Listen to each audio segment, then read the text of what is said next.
Welcome back to the FIFAe World Cup 2024 featuring Football Manager for the very first time. We're here in the exhibition centre of Liverpool and it's already started. The action has not disappointed. We've had games. This is our second press conference now. Second ever press conference, real life version from Football Manager here in the football mad city of Liverpool. I am Spencer and I'm joined by Statman Dave. We've seen, Dave, now 2 groups get underway. Lots of games have happened, competitive fixtures. What have you made of it? The party is definitely getting started. We're seeing narrow formations, we're seeing goals, but also with this group especially, Spence, Dinamo Zagreb have got a special striker in my heart, Petkovic, directly involved in 32 goals over the last 2 seasons in the Croatian league, but he has been scoring a lot of goals for our players so far. Interesting. So we're seeing that real-life form carry through in the game. We really are. He's a player of great creativity, but he's been doing the business in the penalty area for the managers. That's what we want to see. Right, let's remind ourselves of the 4 challenges and the 4 groups we have for our 20 players. So, Group A is Yokohama F. Marinos from Japan, of course. We have Brighton and Hove Albion of Group B. Earlier, we did our first press conference with the guys from Group C. They are doing a save with Sporting Club de Portugal. Right now, we are going to hear from the guys of Group D, Dinamo Zagreb, a Croatian challenge, Dave. It's going to be a very interesting one. We've got 5 different nationalities in there. You may have noticed the 20 countries. There's 20 players. There's 19 countries because England have 2 representatives. That's because England are the host nation. We spoke to Jack, who was in Group C earlier on today. We're going to hear from our other English representative in this group. Aaron Falloon has a bit of a home advantage, would you say? A little bit of a home advantage, but tactically trying something different, which I do like. I think the key to this is going to be, of course, the Croatian League is going to be the bread and butter.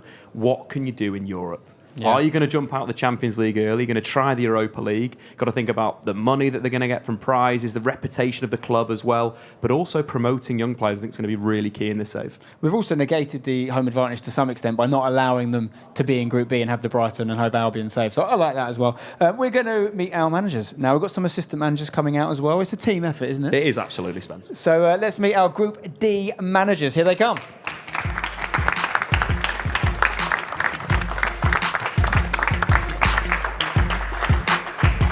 From Malaysia, we have Noor from England, kissing to the camera there. We have Aaron Falloon, of course. We have Evaras Nikorida from Lithuania. And we have 2 assistant managers, JD from Peru and Nico from Switzerland. So if you guys would like to get comfortable, we're going to start asking some questions. The first one is going to be from our very own Dr. Benji. And if you'd like to stand up and give us a question, please, sir. Yeah, how are we doing, guys? Aaron, we'll come straight to you. I've been speaking to your assistant manager. And he tells me that there's been numerous times he's wanted to jump in there, get involved himself, but you're sort of overruling in many circumstances. Is there a bit of a rift developing between manager and assistant? I picked Matt for a reason. I know that definitely didn't happen. That conversation didn't happen, but Matt he's a great assistant manager.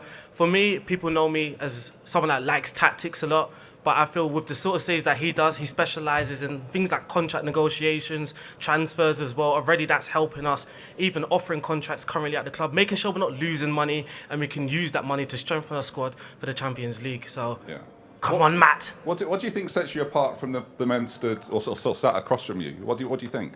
I think it's our partnership. We've known each other for a few years as well, so slightly advantage there. We've prepped together, we've done everything together so far, so at the moment, a manager, assistant manager, but we're just one team at this moment. Romantic. Lovely. Thank you. Will Brazier, have you got a question for us? Yes, yeah. Questions of Team Lithuania and Team Switzerland. I believe in saying that you both lost your Super Cup games. Obviously, that's points off the board already. I don't want to start on a negative, but I am. Where are you looking to change your strategy going forward to make up those lost points, and how do you feel after those defeats? Yeah, that was quite painful to lose the first title with Dynamo, but I think we are going to recover and be even stronger because of that loss. Exactly, yeah. It was a difficult or tough start for us too because we lost 4-1, so it was not even close. But we're looking forward to get better, and we reached some other things that we have to do better in a team and in the constellation of the players. So we're positive about it. Question from Chelsea. Kabakas next. For England, how's the team gelling so far? How do you keep a high morale? We've clicked straight away. So there's little things that I'm trying to do. So from day one, obviously there's already new players at the club. Some are not creation, so we've got to send them to language courses, learn creation and that sort of thing. I've set up mentoring groups as well. So we've got players high in the hierarchy, mixing with players that are not in the social group. Again, trying to help them get into the main social group and just trying to get things clicking straight away. And thankfully, things have clicked straight away. How have you guys been so consistent with the victories? Petkovic, he's the man. Petkovic is the man, but we're scoring all sorts of goals and things are running very smooth at this moment, and it feels like around the corner something's waiting to happen, but we feel well prepped. I mean, we've had some difficult games and we've gone down early in games, but because, again, the prepping, and we know how the AI are setting up, so we then quickly tweak and then try and exploit what their weaknesses are, and then thankfully we've been able to turn games around at this moment. Thank you. Next question is Zealand, please. Coach Kamarudin of Malaysia. Do you feel a little underrated in this tournament? Because everybody's talking to Aaron, obviously, but you've achieved all of the same things over the course of the early part of the season. You've gotten all the same results. It's very because of course it's interesting league on the Croatian league. We have a quite few challenges as well, especially when we play Shamrocks at home. We just win 2-1, even though we have a XG 3.32. So it's a bit unlucky on that sense. So we need to play them away with just one goal leading. But of course we have a good away against other teams as well. So I think we don't have any issue on that. Yeah. Hopefully all goes smooth. Thank you. Question on the front row there, please. Yep. Hi, I'm Emmanuel. I'm actually head of the Dinamo Zagreb Ultras. Hoi. Now, yes, obviously we are winning games, but it's important to note that we're hearing rumours about our star player, our star boy, Martin Baturina. You guys want to sell him. Are you aware that there's currently fans camped outside the house? And if so, what are you doing to combat this? It's a message for the Zagreb fans, and well, we need to progress in the Champions League, and we feel if we can cash in on our main asset, then that can help us actually strengthen the squad. So for an example, we've got two left backs. One got injured, and the other one just kept getting tired. Again, that Baturina money can help resolve that issue, and we can then progress further later. But the money has to be right. We ain't accepting any low offer. The money has to be right, and we want to go for those challenges as well, because we're confident we can go for those challenges, get those challenges, as well as do well in the league and in the Champions League as well. But again, a message to those Dynamo fans: never surrender. Okay, fair enough. Yeah, fair enough. Stuntman Dave. Well, following that, we've got to go back to the data. Obviously, expected goals have been brought up. I want to go to Team Peru. A disappointing result against Shamrock. An expected goals of 3, but you only scored 2 goals. Is that something you're going to address in the transfer window? Well, it was a very crazy result. We were winning comfortably 2-0, and then in the last 10 minutes we conceded 3. But I think we are comfortable for the second leg. In the transfer window, we're going to improve some parts of the team, but it has nothing to do with that game. And we're comfortable in the second leg. Do you think it's a mentality problem or a problem with the fans? Are they demanding too much? No, I think the fans are in the right to demand more for the players, from the team. But this was just some mistakes that happened in quite a few minutes, and I think that will not happen again. Do you take the blame for any of those mistakes? Well, it's a team effort. I think this is not to blame someone, but it's just they were lucky in those goals. Cheers, thank you. Thanks. Michael, I think got some questions from the community for us. Yeah, one community question from Lucas Chagas on Instagram. As you are for Peru, as you are the only South American representative, do you feel any extra pressure? Thanks for the question. We don't have any extra pressure. I think we can do very good in this tournament. We can go far, and I really ask all the South American supporters to come behind us and support us in all the streams. Leluja, you got a question for us in the front row? Yeah, I touched on this a little bit this morning when the draw was happening, and I think this league it probably is more pertinent to than any of the others. I think you'll probably be expecting to win the title domestically all 3 seasons. So what plans do we have? And this can be open to any of you. What plan have you got to separate you from the 4 people you're competing with? Are we going to be focusing on the challenges that you've been set? Are we maybe considering some shenanigans in Europe, maybe dropping down into the Europa League in the hope of progressing further in that than the Champions League? What's the plan? Because I think you've probably all got 3 league titles that you would expect to get anyway. How are we going to decide a winner? Well, you're going to hear me say this a lot. We're just never going to surrender. So we're not going to throw games. We're just going to go for it. I mean, we're here to go for things. We're here to win. I feel purposely throwing a game and just finishing first so you can get in the Europa League. It's a bit gamey for us. It's a bit gamey. After speaking with the guy as well, the representative from Dynamo, I feel that we want to do them proud. We want to do people that's watching us as well, we want to do them proud as well. We really want them to be involved in what we're doing. So we're just going to try to do things the right way, properly. And it's the only way we know as well. Like Dr. Benji said earlier, if you do try and play differently and then you get stuck, you maybe not be able to find your way out from that. So how we both play, we try and go for everything, and that's exactly what we're going to go. I know, little Dynamo in the Champions League, but nobody scares us. But how far can you realistically go in the Champions League? Why not the final? And win it? Porto did it. Okay, interesting. We've got another question from the front row, I believe. Yes, Jackie, it's another one for Aaron. I'm going to name a few managers. Arsene Wenger, Xavi Alonso. Is Aaron going to join them in becoming an invincible? So far, 8 games played, 0 losses. It's a difficult question.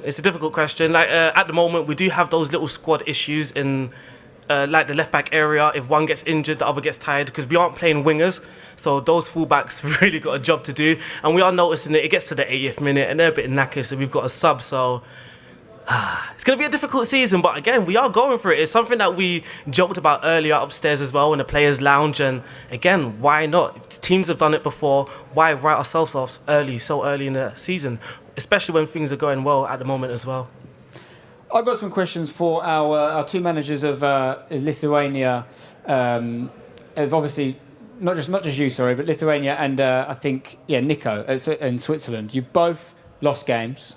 Not just in the Super Cup, but also in the league as well.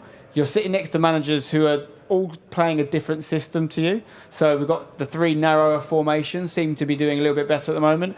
Are you going to take anything from that? This is a unique format here, right? You can hear all their answers, you know what they're doing. Are you going to play your own strategy, your own tactics, or are you going to start looking around you and seeing what is working for other teams? Yeah, I think it would be way too early to do something radical because we have just played 1 month out of 36 months, so that's even less than 3% of all the football. But in that little amount of football, 2 losses already. It just happens. Is it going to keep happening? Yes. It is going to keep happening. It's not going to keep happening as a losses, but I think tactical consistency is also a very important thing, because we had a short preseason.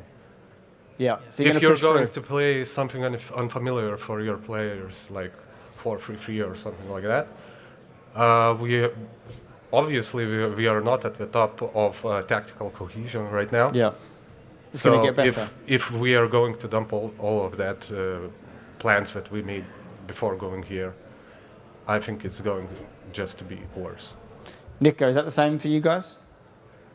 Yes, almost the same. Like you already told it, it's not about a sprint, it's the marathon that we're doing. So it's pretty early to talk about not getting any losses or something like that.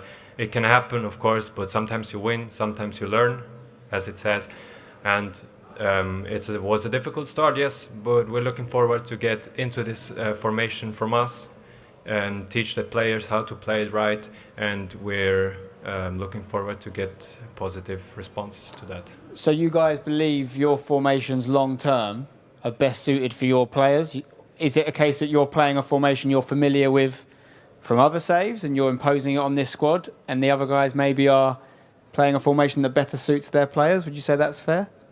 I think that for now, right now, the familiarity with that tactical approach for us is better because we know how that tactic should work, even though it may not working. It may not be working right now, but January transfer window opens, next summer window opens.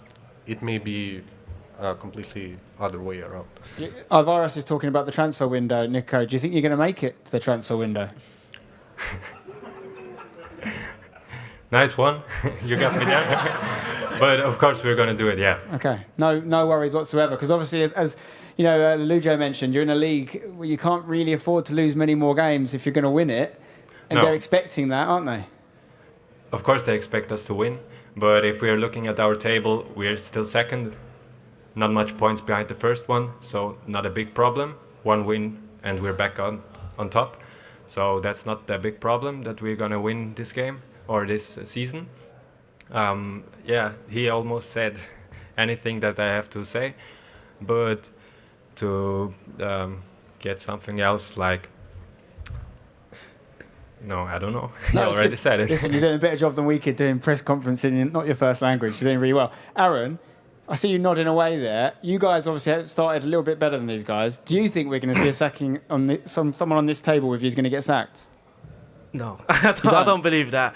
But I was just nodding because, okay, in our game, you might see greens, but if you watch the first game, we went down 1-0 very easily. Now, we've got a little system with me and Matt. Like, we are really analysing the opposition. So even if like you mentioned earlier, that they can be watching us, but we aren't sticking with one thing. So we don't have a thing and then we're just pressing continue and hope for the best. We are really analysing the opposition and we adapt and tweak our system to try and exploit those weaknesses. So like in that first game, we went 1-0 down. We weren't worried because we can see gaps in their shape and we just try to exploit that. Thankfully, we equalised, and then after that, it was only going one way, and that's Dynamo's way. Talk to us about your style as a manager, and I mean that literally, because I know you've got Nico in a tracksuit, but he's assistant manager. Every other manager here he's got a shirt on. You've got a jacket, but a T-shirt underneath. You got to look at the drip. Come on. Okay. I ain't taking this off. I ain't taking it off. That's your style, is it? And is that the sort of way you manage your players as well? A little bit more casual? Yeah, just be casual. Have fun as well. I think that's the most important thing at this moment is have fun. Have fun. For me, personally, this could be a once-in-a-lifetime opportunity, so I'm just trying to make the most of it. Brilliant. Will Brazier's got a question. A question to Team Swiss. Obviously, with Aaron here, and we had a chat in the first press conference as well, there's a lot of focus on the English players. Do you think there's too much focus on them, and do you think they're trying to take the spotlight away from some of the other managers as well? No, I think the results will show. So it's no problem. We can take all the fame and everything. No problem on that. Because we're playing the same game. Yes, we lost the first games. No problem. We're looking forward to get better results. And who knows who stands on top in the end. Who's on top of everyone's shopping list, January transfer window? Each manager, if we go through you all, can you give us one name that you want to buy, maybe a reason why? So starting with you, Noor, who are you looking to buy? I think we need to improve left back and also goalkeeper.